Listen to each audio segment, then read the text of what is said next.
Karena ini bulan Ramadan, waktu yang khusus untuk memperbanyak membaca Al-Quran. Cari pengwaktuan yang nyaman untuk Anda. Dan kita pasti punya waktu itu. Kita orang yang tidak sesibuk itu. Tidak mungkin kemudian kita tidak punya waktu dalam sehari semalam ini 30 menit baca Al-Quran. Gak mungkin. Sesibuk apa memangnya Anda? Presiden bukan, Panglima TNI bukan, ya.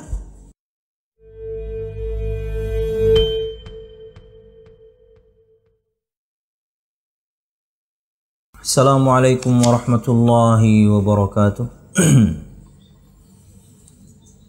Innal hamdalillah nahmaduhu wa nasta'inuhu wa nastaghfiruh wa na'udzu billahi min shururi anfusina wa min sayyiati a'malina may yahdihillahu fala mudilla lahu wa may yudlil fala hadiya lahu.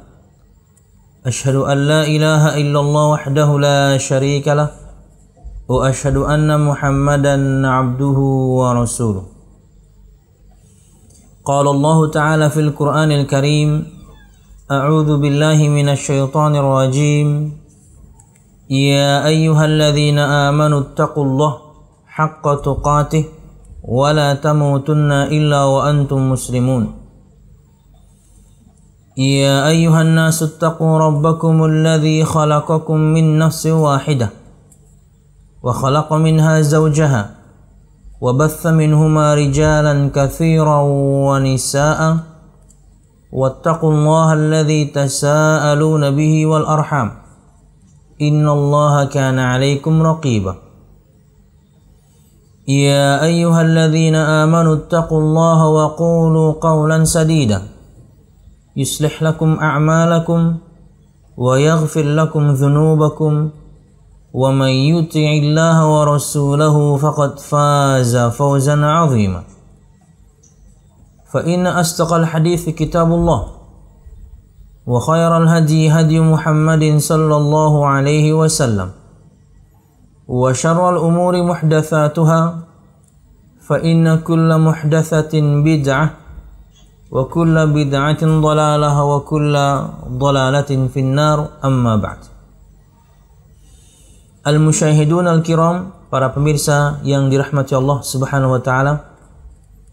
Alhamdulillah, segala puji dan syukur marilah kita haturkan kepada Allah Subhanahu wa taala.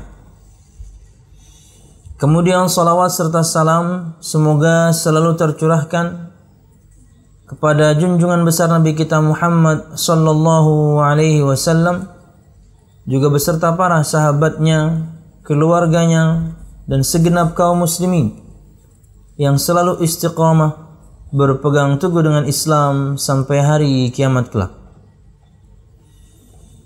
Al-musyahidun al-kiram, para pemirsa yang dirahmati Allah Subhanahu wa taala, melanjutkan pembahasan kita pada kutaib atau buku saku yang berjudul Risalah Puasa Nabi Muhammad sallallahu alaihi wasallam. Dan kita masih mengambil risalah atau bagian yang pertama, karena buku saku ini ada dua risalah, ada dua tulisan pendek maksudnya. Masih pada bagian yang pertama, yaitu panduan praktis Ramadan. Judul bahasa Arabnya adalah Kaifa Na'ishu Ramadan atau Kaifa Nu'ishu Ramadan. Bagaimana kita hidup atau bagaimana kita menghidupkan bulan Ramadan. Tentunya dengan amal-amal saleh. Nah, pada pertemuan yang lalu kita telah menyebutkan beberapa di antaranya, yaitu puasa itu sendiri, kemudian salat tarawih, dan kemudian sedekah. Dan pada kesempatan malam hari ini kita akan melanjutkan pada poin yang keempat, ada di halaman 20. Pada siapa di antara pemirsa yang sudah memiliki bukunya atau mungkin belum tapi sudah mendownload, ada di halaman 20. Bagaimana kita menghidupkan bulan Ramadan?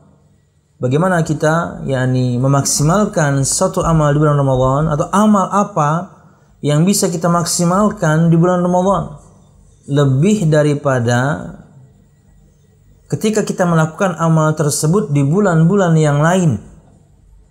Di Ramadan ini khusus, bulannya diberkahi, artinya waktunya diberkahi secara khusus. Disebutkan oleh Nabi Muhammad SAW, "Atakum Ramadan syahrun mubarak." Telah datang kepada kalian bulan Ramadan, bulan yang diberkahi. Artinya kita bisa tabarruk, mencari berkah dari Allah Subhanahu wa taala pada waktu itu. Dan ia memiliki persyaratan yang dengannya kemudian tawassul kita, tabarruk kita benar. Apa itu? Adanya dalil. Nabi Muhammad sudah sebutkan. Nah, syarat yang kedua adalah agar tabarruk itu benar, mencari atau ngalap berkah dari Allah Subhanahu wa taala di waktu yang Allah berkahi, yaitu Ramadan, adalah dengan melakukan amalan-amalan yang dilakukan oleh Nabi Muhammad sallallahu alaihi wasallam.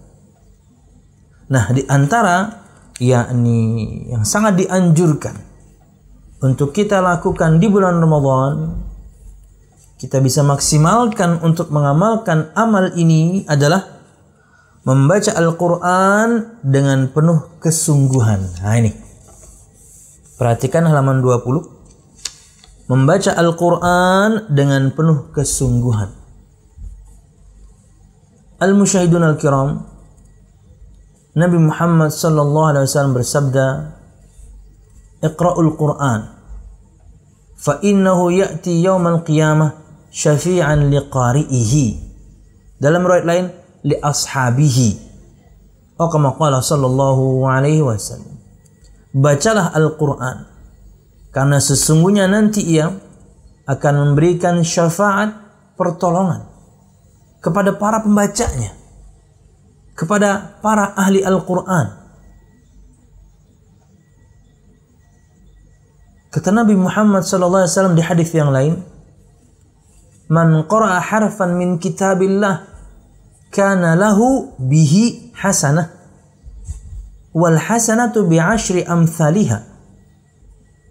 La aqulu alif lam mim harfun walakin alifun harfun wa lamun harfun wa mimun harfun." Barang siapa yang membaca satu huruf dari Al-Quran, maka baginya dengan bacaan tersebut pahala dari Allah Subhanahu wa taala, satu pahala dari Allah Subhanahu wa taala, satu kebaikan dari Allah Subhanahu wa taala, dan akan dilipat gandakan menjadi 10, satu huruf, satu pahala, dan akan dilipat gandakan menjadi 10.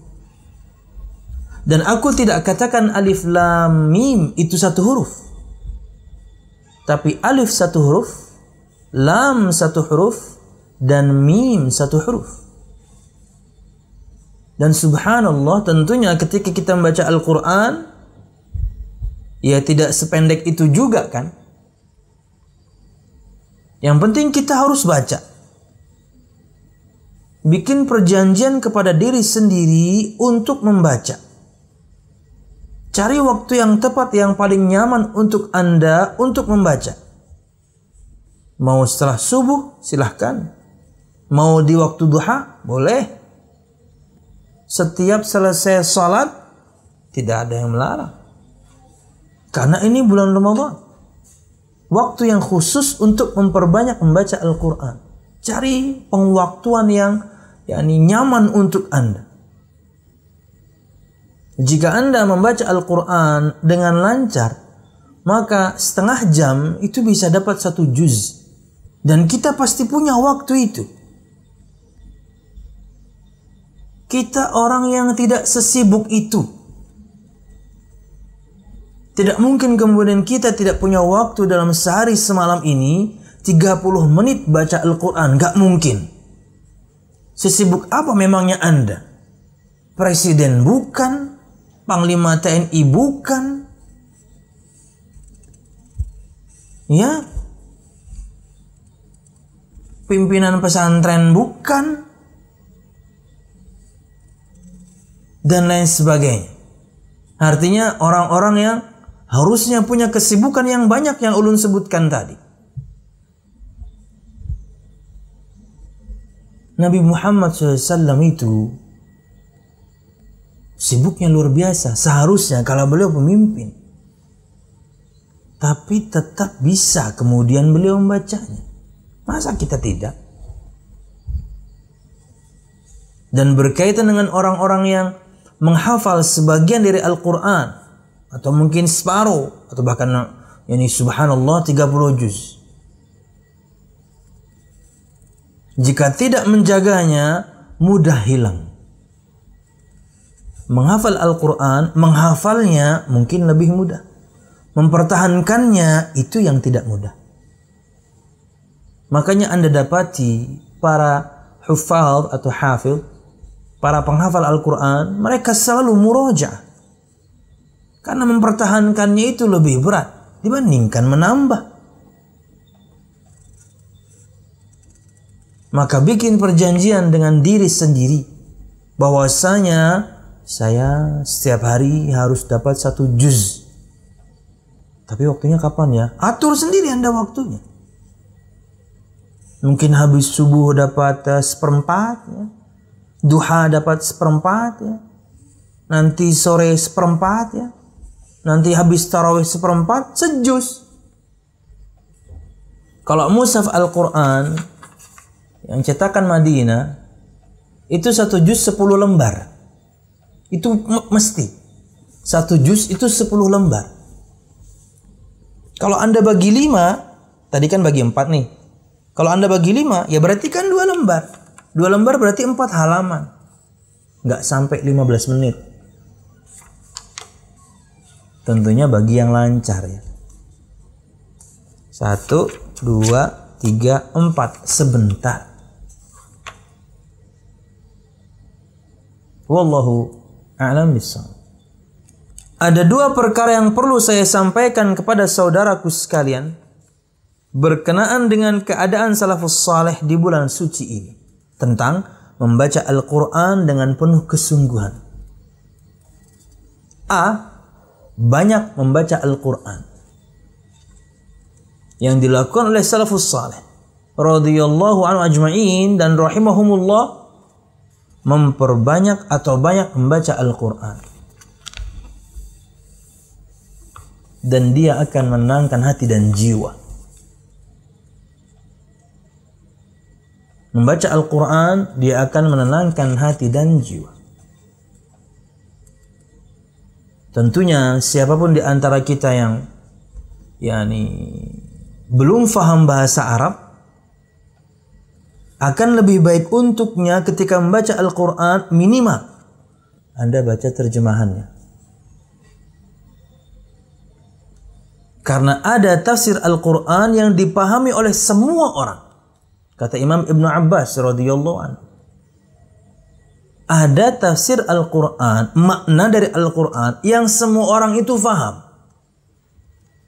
Dalam hal ini, ketika kita tidak paham bahasa Arab, maka dengan terjemahannya.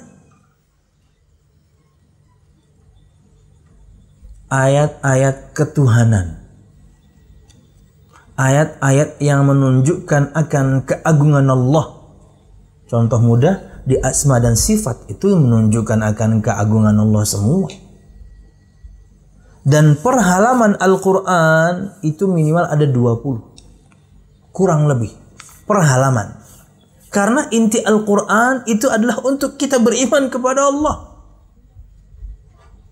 Inti Al-Quran. Karena di setiap halamannya, satu halaman Al-Quran itu minimal ada 20. Kurang lebih. Lafdzul jalalah Allah atau asma dan sifatnya, hitungin aja. Subhanallah. Nah, kalau misalnya subhanallah kita gitu ya, sehari bisa bikin janji dengan diri sendiri untuk membacanya, apalagi kemudian Anda lancar membacanya, dan bukan cuma setengah jam Anda miliki waktu, mungkin bisa dapat berjuz-juz. Makanya kita akan bahas nanti. Sebagian para ulama salafus saleh, ada yang khatam per sekian hari khatam, per sekian hari khatam. Perhatikan.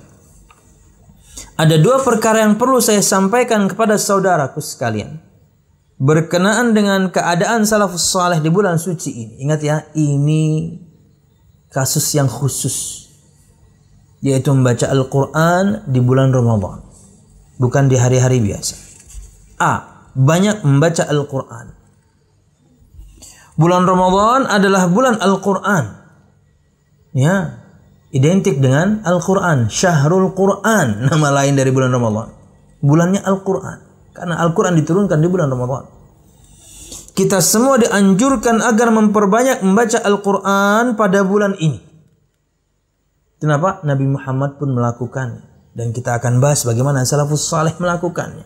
Dari kalangan para sahabat, tabi'in, tabi'ut tabi'in, dan selanjutnya. Dahsyatnya mereka, banyaknya mereka membaca Al-Quran di bulan ini atau Ramadan.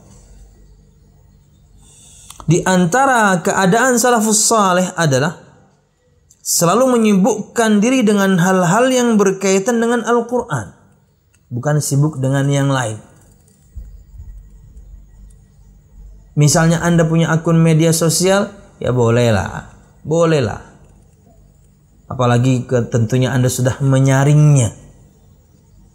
Anda buka beranda Facebook Anda, nasihat sana sini isinya, baca, bolehlah. Karena kalau misalnya yang Anda follow hanya akun-akun dakwah, baik itu di Twitter misalnya, walaupun Twitter ada pendek ya, Facebook bisa artikel yang sangat panjang, Instagram cukup terbatas, atau kemudian video bisa pendek, bisa panjang di kedua yakni medsos tersebut, maka banyak sekali manfaat yang bisa Anda ambil. Saya ingat sekali ya, nasihat Al-Ustadz Al-Fadhil Haikal Bashrahil. Beliau menyampaikan kepada kami ketika kami umrah gitu ya. Kemudian kita ngumpul dengan teman-teman anak-anak Kalsel gitu ya. Dan kala itu dari yang umrah perwakilannya yang berbicara Ustadz Ahmad Zainuddin hafizahullah ta'ala. Dari teman-teman yang di sana Ustadz Haikal yang berbicara. Dan beliau memberikan nasihat. Dari salah seorang syekh, saya lupa nama beliau. Kata beliau, untuk para da'i, untuk para ustadz, untuk muballighin, bacalah satu hari satu masalah fikih. Satu hari baca satu masalah fikih. Apa kek? Baca aja. Mau di kitab-kitabnya langsung boleh. Mau mungkin di gadget Anda, begitu banyak para masyayikh punya website pribadi. Ada bagian fatwa-fatwanya. Ada bagian permasalahan-permasalahannya, kata beliau, baca sehari satu. Untuk memperkaya diri dengan ilmu. 1 tahun 360-an Anda baca artikel. Anda kalau misalnya punya akun medsos dan kemudian yang Anda follow hanya kemudian yang baik, tiap hari Anda akan minimal baca 1 artikel. Atau mungkin tulisan pendek. Atau bahkan mungkin status seorang ustadz yang kemudian menginspirasi. Pendek tapi, oh iya juga ya. Wallahualam bishawab. Jadi bolehlah. Tinggal kita kemudian menggunakannya sebaik mungkin ya. Di antara keadaan salafus saleh adalah selalu menyibukkan diri dengan hal-hal yang berkaitan dengan Al-Quran. Mulai dari membaca, mempelajari, dan mentadabburinya. Tentunya setelah itu ya praktek ya. Habis praktek ya dakwahkan. Masih banyak urutannya. Membacanya, menghafalnya, saya tambahkan. Ini kewajiban kita terhadap Al-Quran ya. Atau apa yang harus kita lakukan tujah Al-Quran. Apa yang harus kita lakukan berkaitan dengan Al-Quran. Membacanya, menghafalnya, mempelajarinya, mentadabburinya, mengamalkan isinya, mendakwahkannya kepada orang. Itu kewajiban kita tentang Al-Quran. Walaupun difokuskan dengan 3 hal. Membaca, mempelajari, dan mentadabburi. Yang kita bahas tadi pagi itu. Terkadang orang bisa mengatakan bahwasanya ada pertentangan antara firman dan firman karena dia tidak mentadabburi Al-Quran. Orang yang mentadabburinya dia akan tahu. Ini ayat yakni mujmal, global. Ada ayat yang lain kemudian yang mubayyan, yang menerangkannya. Ini ayat yang umum, nanti ada kemudian pengkhususnya. Ini ayat yang mutlak, nanti ada mutlak tanpa batas, ada muqayyadnya, ada kemudian pembatasnya. Ya, yang mengetahuinya yang belajar, yang mengetahuinya yang belajar, yang mentadabburi, membaca, mempelajari, mentadabburi. Ulun tambahkan, menghafal, mengamalkan, mendakwahkan. Minimal 6 itu. Apa yang harus kita lakukan berkaitan dengan Al-Quran. Malaikat Jibril memperdengarkan Al-Quran kepada Rasulullah sallallahu alaihi wasallam pada bulan Ramadan. Full, mesti di setiap bulan Ramadan. Dia perdengarkan kepada Nabi Muhammad SAW Al-Quran Al-Karim. Utsman bin Affan radhiyallahu anhu mengkhatamkan Al-Quran setiap hari pada bulan Ramadan. Nanti kita akan bahas ya, kan ada sabda Nabi Muhammad, orang yang mengkhatamkan Al-Quran kurang dari 3 hari, dia tidak pernah akan faham. Nah, itu gimana maksudnya? Nanti kita akan bahas. Gak mungkin dong kemudian sekali Utsman bin Affan radhiyallahu anhu tidak memahami yang dia baca. Tapi kenapa dia melakukannya? Apakah dia melanggar sabda Nabi Muhammad SAW? Di bawah 3 hari dia mengkhatamkannya. Sehari sekali khatam. Ingat ya, bukan 1 juz, 30 juz. Makanya lu sebutkan kemarin, jangan Anda katakan mustahil karena Anda baca Qur'annya terbata-bata. Kalau Anda membacanya lancar, 30 menit itu dapat 1 juz. Kalau Anda penghafal Al-Quran, saya tanya minimal 3 para penghafal Al-Quran. 20 menit mereka bisa dapat 1 juz. Kenapa mereka mengulangnya dengan cepat? Saya tanya langsung. Para penghafal Al-Quran. Ketika ulun di Banjarmasin, ulun tahu siapa yang penghafal Al-Quran, ulun tanya. Ketika di luar bertemu para ustadz yang ulun tahu dia ada penghafal Al-Quran, ulun tanya, sama jawabannya. Di bawah 30 menit mereka bisa dapat 1 juz. Tinggal dikalikan aja. Ya. Habis subuh bisa digeber, sebelum zuhur selesai kok. Habis isya bisa digeber, tengah malam habis kok. Plus dengan istirahatnya, minumnya, makannya, martabaknya, terang bulannya bisa. Orang bacanya lancar kok.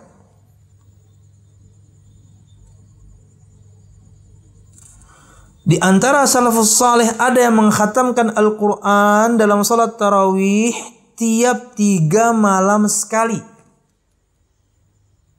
Berarti 1 malam 10 ya. Wah, luar biasa. Wallahu a'lam bishawab. Barakallahu fiik. Di antara salafus saleh ada yang mengkhatamkan Al-Quran dalam salat tarawih tiap 3 malam sekali. Kita sedang bahas keadaan para salafus saleh terhadap Al-Quran di bulan Ramadan. Mereka banyak membacanya. Sebagian lagi setiap 7 malam sekali. Sementara sebagian lainnya mengkhatamkannya setiap 10 malam sekali. Mereka selalu membaca Al-Quran, baik di dalam salat maupun di luar salat. Bahkan Imam Asy-Syafi'i rahimahullah ta'ala dapat mengkhatamkan Al-Quran sebanyak 60 kali di luar salat pada bulan Ramadan. 60 kali sebulan, berarti sehari 2 kali. Anda tahu timingnya. Habis isya geber, tengah malam selesai. Plus istirahatnya, plus makan minumnya. Kalau kita bahas makan minum. Ingat ya, Anda jangan bayangkan karena Anda membacanya terbata-bata. Sampai tengah malam Anda Al-Baqarah belum selesai. Lawang terbata-bata kok. Ini kita berbicara yang lancar, dan kalau boleh kemudian kita sebutkan waliullah yang baca. Ya, Imam Syafi'i. Dan kalau selesai subuh digeber, mungkin zuhur selesai. Karena orang di zaman kita sekarang ini saja seperti yang disebutkan tadi, di bawah 30 menit mereka bisa dapat 1 juz. Maka akan selesai di 7-8 jam. Benar nggak itu pembagiannya? Sementara Al-Aswad mengkhatamkannya setiap 2 hari sekali. Ingat ya, kita berbicara di Ramadan ya, bukan hari biasa. Adapun Qatadah selalu mengkhatamkannya setiap 7 hari sekali di luar Ramadan. Masuk persyaratan Nabi Muhammad dong, karena beliau menyebutkan di bawah 3 hari yang nggak boleh. Nanti kita akan sebutkan keterangan Imam Ibn Rajab. Kenapa kemudian para salafus saleh di Ramadan zahirnya kok seperti menentang sabda Nabi Muhammad. Kayak Utsman bin Affan 1 hari sekali. Imam Syafi'i sehari 2 kali. Apakah mereka melanggar? No. Kita akan sebutkan nanti alasannya.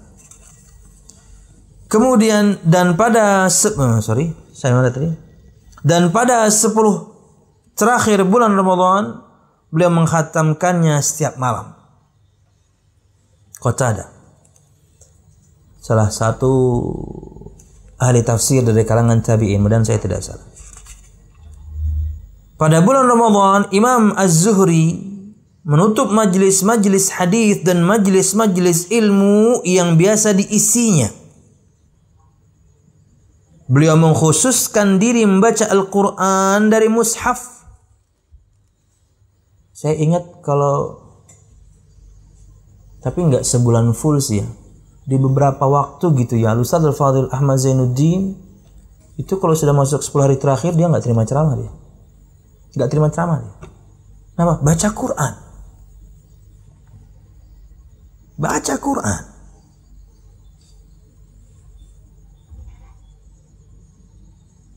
Itikaf. Anda tahu waktu rumah beliau di sini itikaf, nggak ada ceramah di luar beliau. Off. Yang minta off, nggak. Saya di masjid. Baca Quran. Dari salafus salih sudah ada contohnya. Imam Az-Zuhri menutup majlis-majlis hadis dan majlis-majlis ilmu yang biasa diisinya. Beliau mengkhususkan diri membaca Al-Quran dari mushaf di bulan Ramadan. Demikian pula Imam Ats-Tsauri. Beliau meninggalkan ibadah-ibadah yang lain dan mengkhususkan diri untuk membaca Al-Quran di bulan Ramadan. Nah, berikut keterangan Imam Ibn Rajab akan praktek sebagian para ulama salafus saleh bahkan sahabat. Kenapa menghatamkan Al-Quran di bawah 3 hari? Tadi ada yang 2 hari sekali, ada yang 1 hari sekali, ada yang sehari 2 kali. Imam Syafi'i. Perhatikan.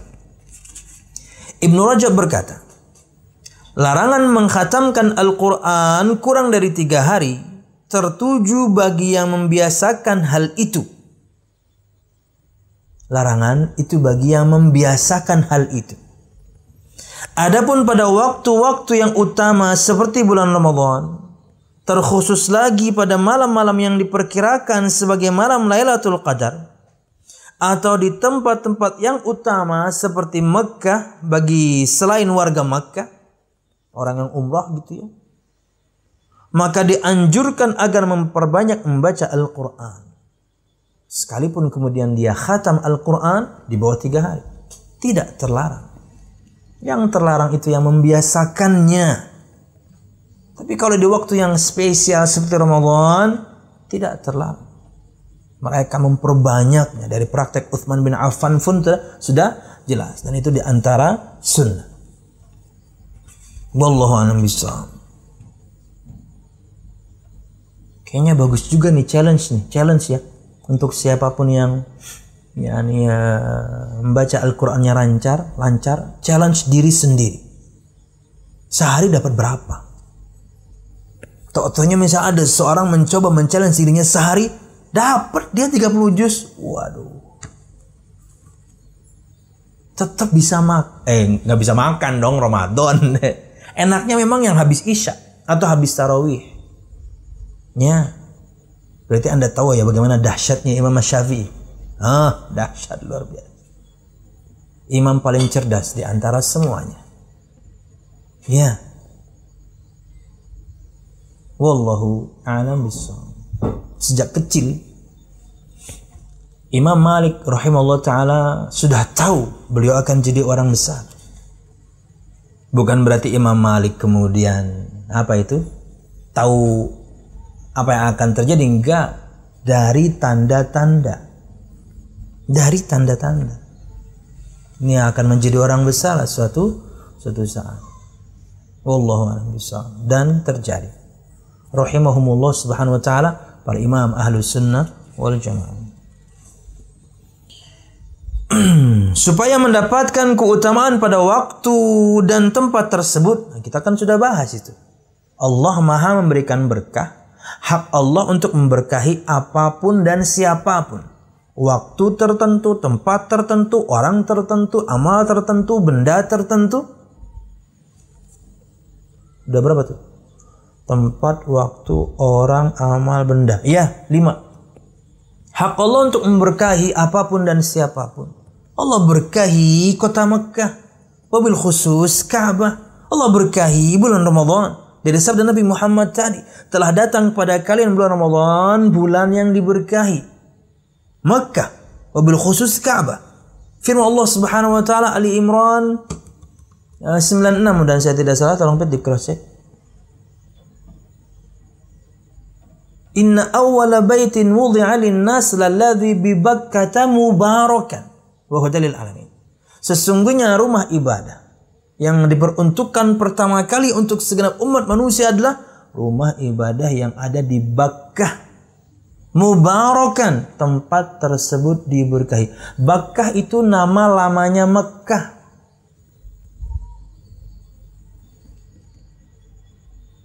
Di antara makna Bakkah adalah Bakkah ya buku itu mencekik, mudah-mudahan saya tidak salah. Mudah-mudahan saya tidak salah. Di antara maknanya adalah mencekik. Apa maksudnya? Siapapun orang yang di negerinya memiliki kesombongan, Anda datang ke Mekah, itu insya Allah akan hilang. Itu tanah dan negeri yang luar biasa. Ya, secantik apapun Anda di sini, coba Anda pergi umroh, Anda akan down. Bukan down ya, Anda akan tahu banyak orang yang lebih cantik daripada Anda. Kenapa? Orang seluruh dunia datang ke situ numpuk. Seganteng apapun Anda di sini, silahkan pergi umroh.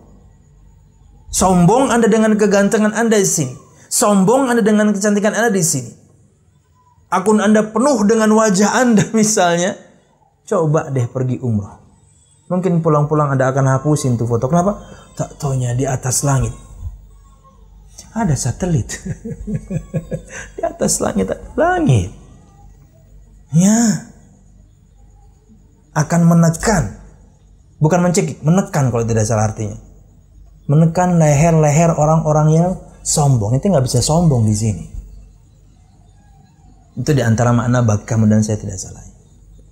Bakkah itu nama lamanya Mekah. Sesungguhnya rumah ibadah pertama kali yang diperuntukkan untuk segenap umat manusia adalah rumah ibadah yang ada di Bakkah, Mekah. Mubarakan, diberkahi. Persyaratannya terpenuhi. Bulannya adalah waktu yang diberkahi, tempatnya adalah tempat yang diberkahi. Terpenuhi syarat pertama, maka yang kedua, perbanyak baca Al-Quran sebagaimana Nabi Muhammad melakukan.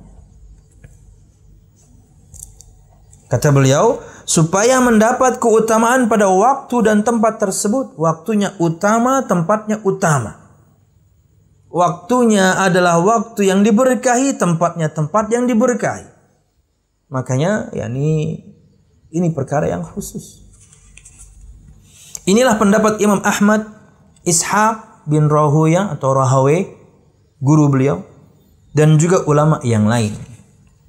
Demikianlah yang dapat kita saksikan dari kebiasaan mereka, sebagaimana yang telah kita sebutkan tadi. Bagaimana para ulama banyak atau memperbanyak membaca Al-Quran di bulan Ramadan.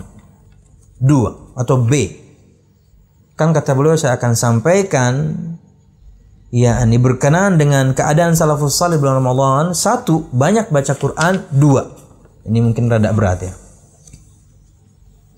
menangis tatkala membaca Al-Quran. Menangis tatkala membaca atau mendengar Al-Quran. Bukan berarti tentunya orang yang ketika membaca Al-Quran tidak menangis kemudian buruk. Bukan berarti ketika ada orang mendengar Al-Quran dia tidak menangis kemudian berarti dia buruk. Tidak. Hanya ada orang lain yang lebih baik daripada dia. Ketika membaca nangis dia, ketika mendengar nangis dia.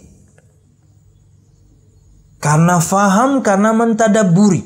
Walaupun ada sebagian orang nangis mendengarkan bacaan Al-Quran, mungkin karena keindahannya, hatinya tergugah, atau kemudian terbawa suasana, kanan kirinya nangis, dia nangis juga, kan gitu.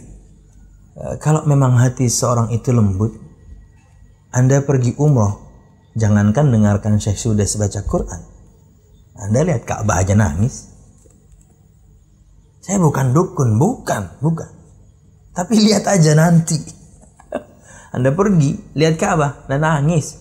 Apalagi sampai bisa menyentuhnya, mencium Hajar Aswad. Oh, tanpa sadar nih air mata berlinang. Hati Anda lembut. Anda melihat kehaibahan, kewibawaan, kedahsyatan rumah Allah. Ya. Maka yang tentunya terlepas dari pandemik ya. Yang punya harta, capek-capek Anda mengumpulkannya, belanjakan untuk yang tepat. Pergi umrah, pergi haji, ajak istri Anda, anak Anda. Masih ada duitnya, ajak bapak, ibu Anda. Masih ada duitnya, ajak saudara Anda. Sak pesawat itu kemudian satu dinasti Anda, ajak aja udah. Duitnya banyak. Ya, itu belanja yang tepat. Jangan lupa manasiknya nanti sama saya. Sama siapapun dengan asatidzah kita, silahkan. Wallahu a'lam bishawab. Karena sebelum pergi harus tahu ilmunya. Jangan mengandalkan ustadz atau mutawif, guide. Ilmui baru pergi. Makanya kalau ada manasik hadir. Kata beliau, mendengarkan Al-Quran layaknya mendendangkan syair tanpa mentadabburinya dan memahaminya bukanlah termasuk petunjuk salafus saleh. Bahkan jiwa mereka bergetar dan sanubari mereka tersentuh begitu mendengarkan untayan kalamullah dibacakan. Dan juga bisa waktu itu ya di zaman awal-awal Islam ya. Seorang ketika mendengarkannya dan kita berbicara penafsiran yang kedua di antara total 4 tafsir Al-Quran, 1 dipahami semua orang, 2 dipahami oleh bangsa Arab. Mereka begitu baca mereka faham karena ini bahasa mereka. Kalau itu orang-orang Quraisy, mereka faham langsung yang Nabi Muhammad sampaikan. Walaupun hidayah milik Allah, tapi tidak untuk Umar bin Khattab. Langsung tersentuh dia. Mudah-mudahan saya tidak salah yang dia baca surat Toha. Itu kan tentang Nabi Muhammad. Toha kan nama lain Nabi Muhammad. Nabi Muhammad namanya banyak. Ada Toha, ada Mustafa, dan lain sebagainya. Banyaknya nama beliau menunjukkan kemuliaan. Seperti banyaknya nama Allah menunjukkan keagungan. Dan ini untuk Nabi Muhammad dan Allah saja ya. Anda jangan banyak-banyak nama. Apalagi banyak akun. Jangan. Satu aja. Oke. Mudah-mudahan Allah Subhanahu wa taala berikan kita hati yang lembut ya. Yang tidak bisa kemudian mendengarkan keindahan dilantunkannya Al-Qur'an kecuali kita bergetar ya. Dalam Sahih Al-Bukhari diriwayatkan dari Abdullah bin Mas'ud radhiyallahu anhu bahwa ia berkata, Rasulullah sallallahu alaihi wasallam bersabda, "Bacalah Al-Qur'an untukku." Nabi Muhammad pengen dengerin Al-Quran dibacakan. Aku berkata, apakah aku membacakannya untukmu sedangkan ia diturunkan kepadamu? Abdullah bin Mas'ud merasa kurang pantas. Kepadamu Al-Quran diturunkan, masa saya yang bacakan?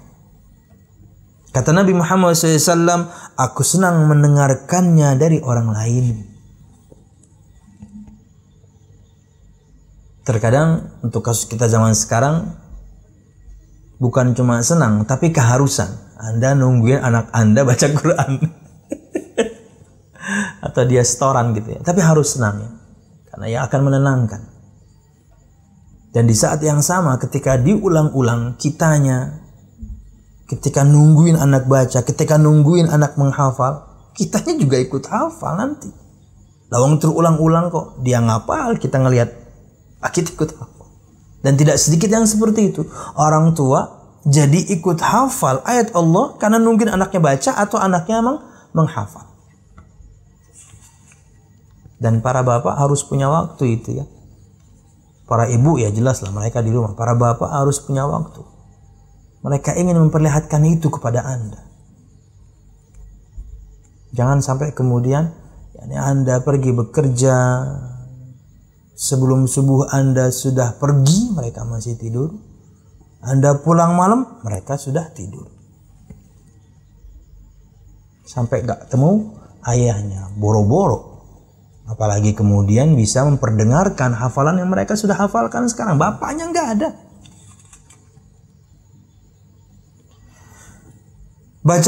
Bacalah Al-Quran untukku.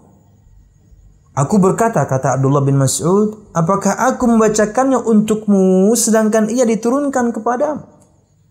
Beliau merasa nggak pantas. Rasulullah bersabda, aku senang mendengarkannya dari yang lain. Aku pun membacakan untuknya surah An-Nisa hingga sampai pada ayat yang berbunyi, fa kaifa idza ji'na min kulli ummatin bisyahidin wa ji'na bika ala haula'i syahida. Maka bagaimanakah halnya orang-orang kafir nanti apabila kami mendatangkan seorang saksi, yaitu Rasul, dari tiap-tiap umat, dan kami mendatangkan kamu Muhammad SAW sebagai saksi atas mereka itu sebagai umat.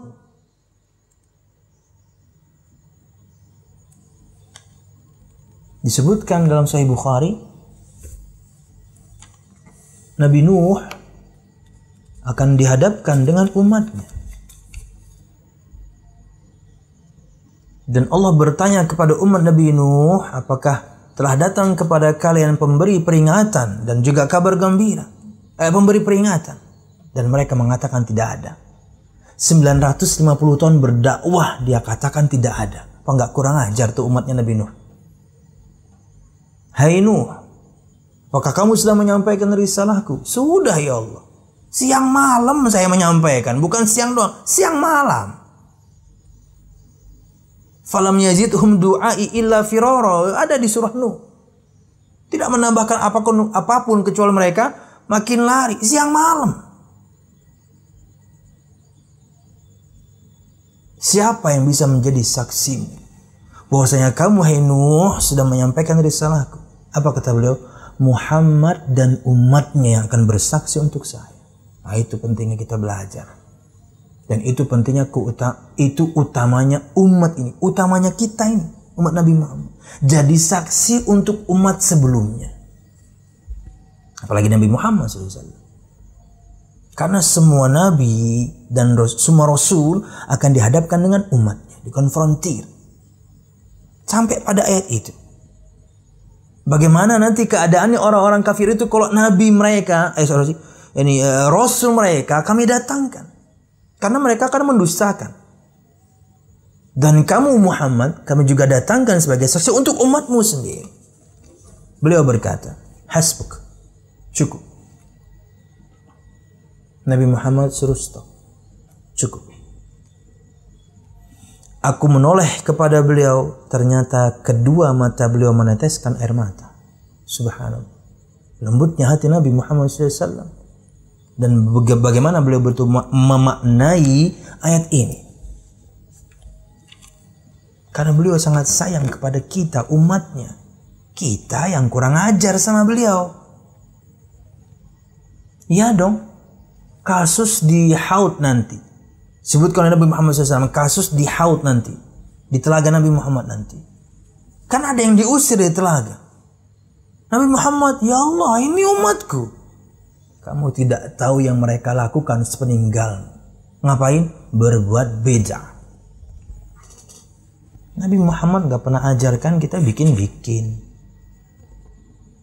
Nabi Muhammad memikirkan kita, mencintai kita umatnya. Bahkan semua Nabi dan Rasul sudah ngambil kesempatan doa mustajabnya. Semua. 124 ribu. Berarti 120 berapa? 124 ribu kurang 1. Semuanya sudah mengambil kesempatannya kecuali Nabi Muhammad. Beliau undur kesempatan doa mustajab beliau, nanti saya ambil. Apa itu? Apa permintaan itu? Nanti ketika syafaat. Untuk siapa? Untuk kita umatnya. Beliau pending. Saking cintanya beliau. Beliau simpan doa mustajabnya. Doa yang pasti Allah izinkan. Doa yang paling Allah kabulkan. Yaitu untuk memberikan pertolongan pada umatnya syafaat. Nanti. Kurang sayang apa Nabi Muhammad sama kita? Kitanya kurang ajar. Umatnya kita ini yang tidak beliau temui, beliau pikirkan, kitanya kurang ajar. Dan kemudian mengklaim kita mencintai padahal melakukan yang Nabi Muhammad tidak ajarkan. Wallahu a'lam bishawab. Mudah-mudahan cukup dalam artian poin ini. Mudah-mudahan kita bisa atau kita memiliki hati yang lembut hingga ketika membaca, ketika mendengarkan Al-Quran seorang menangis. Wallahu a'lam bishawab. Bahkan kata Nabi Muhammad, Iqra'ul Qur'ana wabku fa illam tabku fatabakau. Bacalah Al-Quran dan menangislah.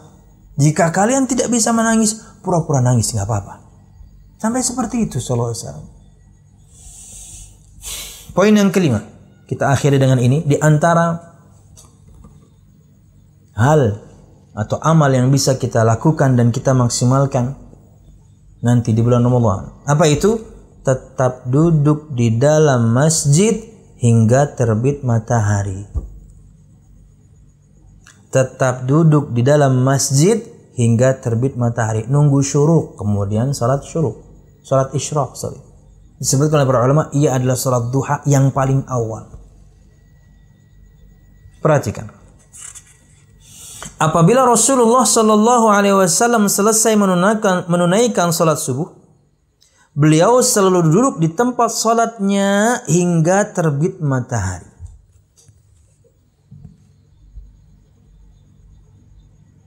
Al-musyahidun al-kiram, apakah nggak boleh bergeser? Nggak boleh geser sama sekali? No. Nabi Muhammad sendiri pun beliau bergeser. Ya, kita tahu Nabi Muhammad setiap selesai sholat subuh, kemudian beliau berpaling, bergeser dong. Kenapa? Para sahabat ingin nanya banyak hal kepada beliau. Yang dimaksudkan dengan di tempat sholatnya, artinya tetap di masjid itu. Anda mau pindah ke pojokan sana, nggak apa-apa. Mau pindah ke pojokan situ, nggak apa-apa. Tetap di tempat Anda duduk, no problem. Karena memang Syekh Syangkiti di antara yang cukup keras. Beliau di antara yang cukup keras dalam hal ini, zahir hadis Nabi Muhammad itulah yang beliau pahami. Harus di situ. Anda gerak, kata beliau, Anda gerak ngambil mushaf aja, kerak mushaf, duduk kembali di situ, Anda sudah berpindah berarti, kata beliau. Kerasnya luar biasa. Harus duduk. Syarat yang lain tentunya jelas, para ulama pun menyebutkannya. Baca Quran, zikir, dengerin kajian. Untuk si ustadznya memberikan fatwa, memberikan kajian. Jangan malah memang nggak bergerak, tapi kemudian ngobrol kanan kiri, isinya ghibah. Ya, hilang keutamaan ini. Jadi yang dimaksud adalah tetap di masjid.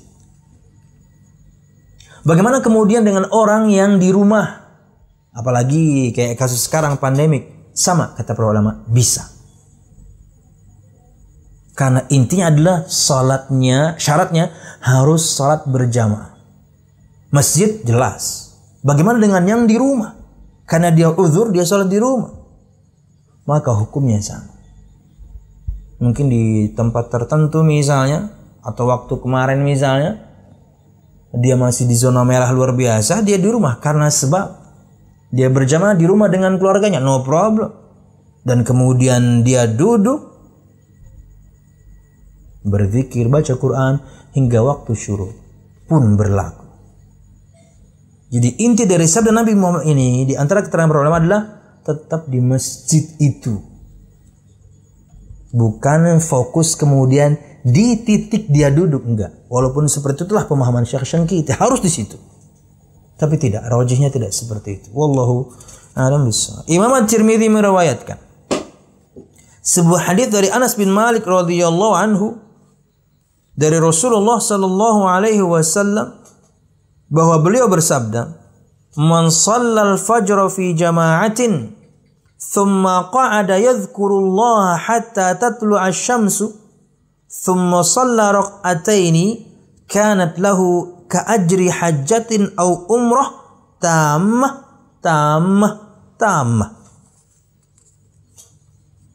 Kata Nabi Muhammad SAW dalam hadis yang dikeluarkan oleh Imam At-Tirmidzi dan dikatakan sahih oleh Syekh Al-Albani rahimahullah ta'ala, yang artinya adalah barang siapa salat fajar berjamaah di masjid. Nah ini di antara persyaratannya, salat fajar berjamaah di masjid. Gimana dengan yang di rumah? Jika ada uzur maka iya. Jika tidak maka tidak berlaku. Wallahu a'lam bishawab. Kemudian tetap duduk berzikir mengingat Allah hingga terbit matahari, lalu salat 2 rakaat duha. Salat isyraq itu salat duha paling awal. Dan ini yang kita sebutkan tadi. Duduknya itu enggak mesti di titik itu, boleh pindah. Yang penting masih di masjid itu. Walaupun ulun sebutkan tadi, sebagian para ulama menyebutkan harus di situ. Tapi tidak seperti itu. Yang penting masih di masjidnya. Maka seakan-akan ia mendapatkan pahala haji dan umroh dengan sempurna.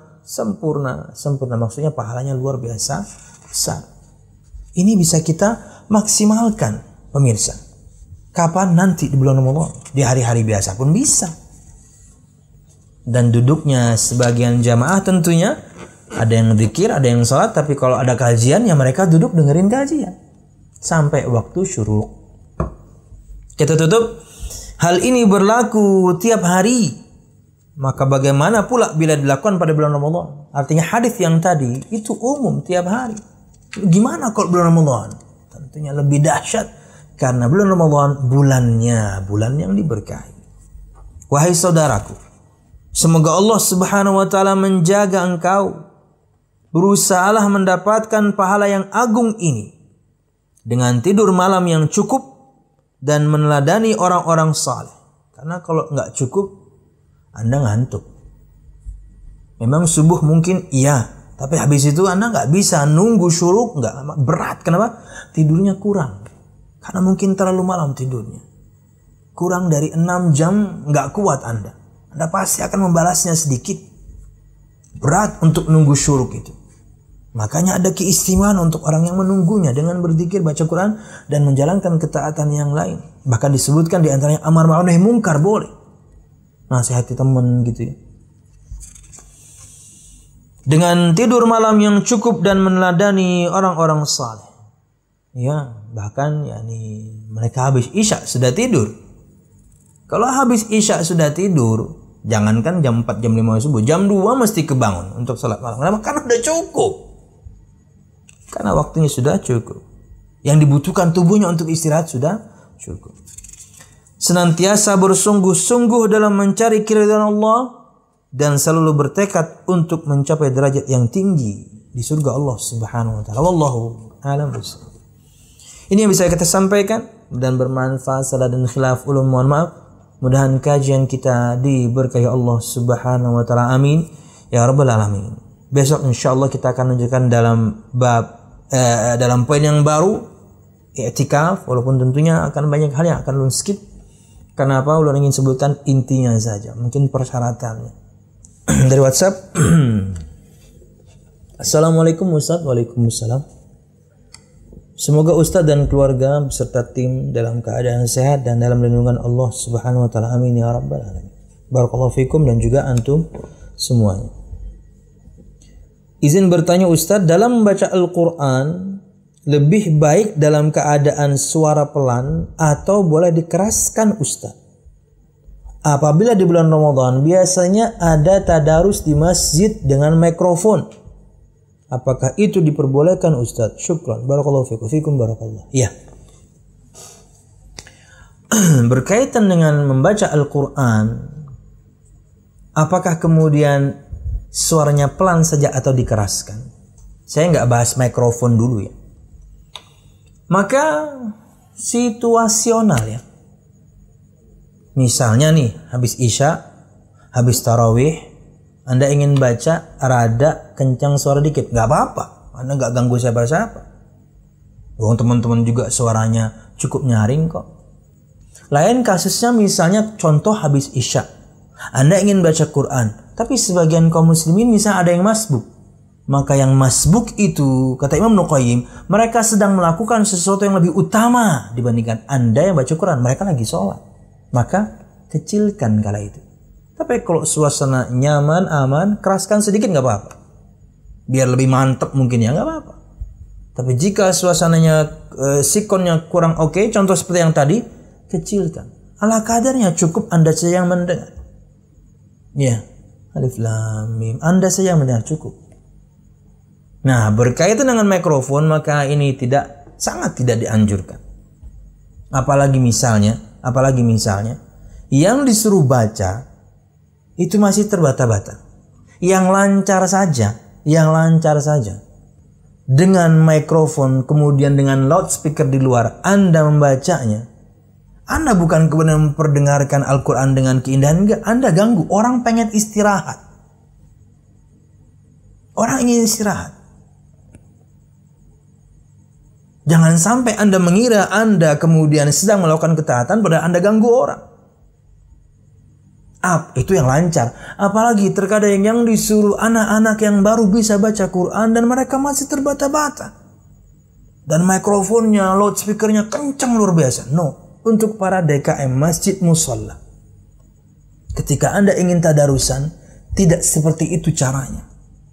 Tadarusan, 1. Guru membaca, murid kemudian mengulang. 2. Guru membaca, kemudian murid melanjutkan. 3. Ada 3 bentuk tadarus. 1. Gurunya baca, yang lain dengar. 2. Satu baca, yang lain kemudian melanjutkan. 3. Satu baca, yang lain mengulang. Itu kalau ingin tadarusan. Yang biasa terjadi di kita itu adalah nyambung. Nggak apa-apa. Itu praktek tadarus. Satu orang misalnya setengah halaman selesai, sambung. Itu bentuk tadarus. Atau satu membaca satu halaman dari surah Al-Baqarah halaman sekian, yang lain ngulang. Orang ketiga ngulang. Sampai kemudian ke dia halaman baru. Untuk bentuk tadarus yang lain. 3. Si guru atau si ustaz membaca dan yang lain mendengarkan. Dan itu diantara makna tadarus untuk pengajian. Ustaznya ceramah, yang lain mendengarkan. Karena dia menyampaikan firman Allah plus juga sabda Nabi Muhammad SAW. Kalau pengen seperti itu untuk pembelajaran silahkan, nggak ada masalah. Karena untuk pembelajaran ini timingnya tepat, waktunya tepat. Ada orang pengen belajar Al-Quran, yuk sekarang yuk. Kenapa? Karena bisa jadi dia termotivasi. Ketentunya yang lain juga banyak yang belum bisa. Semangat ya jadi, yuk belajar sama-sama. Muslim harus bisa baca Quran dan tidak ada kata terlambat ya. Barakallahu fiikum. Assalamualaikum Ustaz. Waalaikumsalam. Apakah ada doa yang sahih untuk berbuka puasa? Yang masyhur dari saya kecil juga Allahumma laka sumtu kan. Tapi disebutkan bahwasanya periwayatan hadisnya lemah. Maka jika Anda ingin berdoa dengan doa yang diajarkan Nabi Muhammad SAW, level hadisnya hasan, dan saya tidak salah, adalah dengan doa dhahaba dhama'u wa batallatil uruqu wa thabatal ajru insyaallah. Dhahaba dhama'u, telah hilang dahaga. Berarti baca doanya setelah meneguk air. Bukan dhahaba dhama'u, telah hilang dahaga. Anda belum minum, hilang dahaga dari mana? Jadi azan baru kumandang, Allahu Akbar, Allahu Akbar, bismillah, minum. Dhahabadz dhama'u wa batallatil uruqu, dan basalah tenggorokan, wa thabatal ajr insyaallah, dan pahala telah tetap insyaallah. Itulah riwayat yang benar. Tapi dikatakan oleh Syekh Al-Albani rahimahullah taala bahwasanya doa pada riwayat Allahumma lakasumtu maknanya sahih. Karena di sana ada pengagungan Allah Subhanahu wa taala, ada pengagungan Allah dan ada bukti si hamba bersyukur kepada Allah Subhanahu wa taala. Cuman jika dihadapkan kepada kita, betul ini doa maknanya sahih. Tapi kita melakukannya beralasan ini sebuah ibadah, maka kita perlu yakni hadis yang sahih, maka dhahabat dhama'u. Wallahu a'lam bishawab. Tapi caranya kayak tadi ya. Allahu Akbar, Allahu Akbar, minum, dhahabat dhama'u, baru kemudian hajar yang lain. Wallahu a'lam bishawab. Assalamualaikum Ustaz. Waalaikumsalam. Bagaimana cara menyikapi di mana sekarang ini mungkin banyak teman-teman akhwat yang mulai menampakkan diri di media sosial dari yang hanya ujung gamisnya, keromantisan suaminya, kadang mau negur takut jadi tersinggung, syukran. Tegur. Tegur aja. Lepaskan beban itu di pundak Anda. Ingatkan dia karena dia sangat mungkin lupa. Karena 1 tahun mungkin gak kajian gitu ya, yang offline. Lupa akan banyak ilmu, futur. Betul memang alhamdulillah bukan wajahnya yang dia yakni posting, tapi bagian yang lain. Biasanya gini, Wit. Ujung gamis sama sepatu. Iya, atau kemudian apa gitu, tas gitu ya. Anda pengen tampil tapi tanggung gitu loh. Yang lihat jadi penasaran. Kalau yang penasaran ini meninggal, jadi hantu penasaran. Sorry, saya bercanda.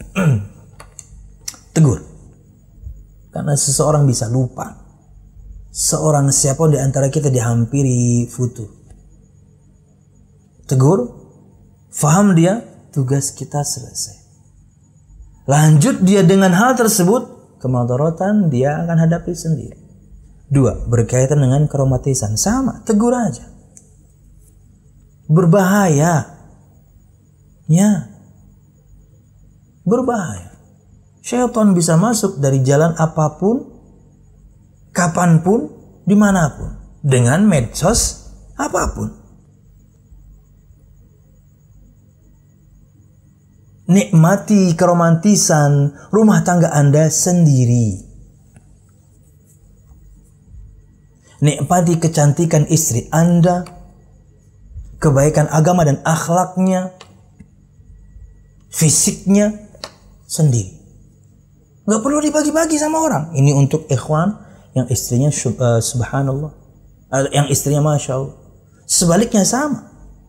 Anda dapat laki-laki yang baik agamanya, baik akhlaknya, bertanggung jawab, nikmati sendiri. Ya, itu karunia dari Allah Subhanahu wa taala untuk Anda. Enggak usah dibagi-bagi. Karena na'udzubillah, ditakutkan kita penyebab orang punya hati yang kotor. Kita yang memicunya. Enggak usah. Ada orang di sana punya suami enggak romantis.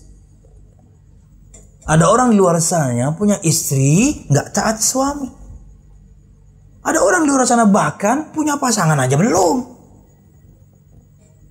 Dan Anda tidak bisa jamin bagaimana hati mereka kan? Maka Anda yang menjaganya.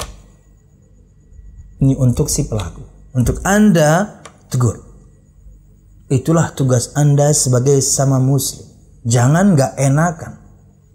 Gak usah kemudian takut dikatakan sok ngurusi rumah tangga orang, sok ngurusi urusan orang, urusi urusanmu sendiri. Ini sudah bahaya. Gak apa-apa. Sampaikan, tugas selesai. Turunkan beban itu dari pundak Anda dengan menyampaikan nasihat. Diterima, syukur, itu yang kita inginkan. Tidak, gak ada masalah. Dakwah sudah tersampaikan. Nanti mereka tidak bisa berhujjah di hadapan Allah Subhanahu wa taala. Enggak ada yang ngasih tahu saya, ya Allah. Ya, teman kamu kemarin DM kamu apain? Dia DM nasihatin, kamu sudah paham, kamu malah blok dia. Ingat enggak? Ingat dong. Wallahu a'lam bishawab. Tetap nasihati. Pilih kata-kata yang tepat ya. Kalau Anda takut orang tersinggung, pilih kata-kata yang tepat. Kemudian, Assalamualaikum Ustaz. Waalaikumsalam. Ini terakhir kayaknya. Kalau mau bayar hutang puasa yang sudah lama sebelum hijrah dari awal balik, itu gimana caranya ya Ustadz? Kan sudah lupa. Berusahalah diingat-ingat berapapun jumlahnya, semaksimal yang Anda bisa ingat. Ya, dari Anda balik, Anda pasti ingat dong di umur berapa. Ya, mungkin di umur 11, 12, 13, sekarang Anda umur 17, berarti 5 tahun. Berarti tinggal hitung aja. Sebulan itu entah 29 atau 30. Gampang kan? Ya. Tahunnya Anda tahu hitungannya. Tiap tahunnya ya kalau nggak 29, 30. Maka ganti. Pelan-pelan. Mungkin ketika keluarga Anda puasa Senin, Anda ikut. Mereka puasa sunnah, tapi Anda puasa wajib, qadha. Ntar Kamis gitu lagi. Senin gitu terus. Sampai nanti semuanya terbayarkan. Berusaha mengingat semaksimal mungkin, sebisa mungkin, karena Anda tetap berhutang.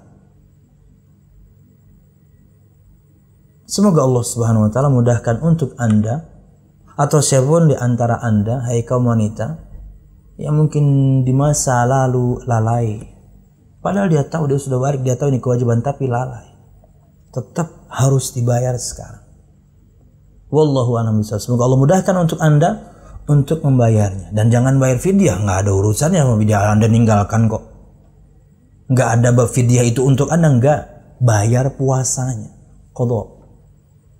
Barakallahu fiikum. Subhanakallahumma bihamdika. Asyhadu an la ilaha illa anta astaghfiruka wa atubu ilaik. Wassalamualaikum warahmatullahi wabarakatuh.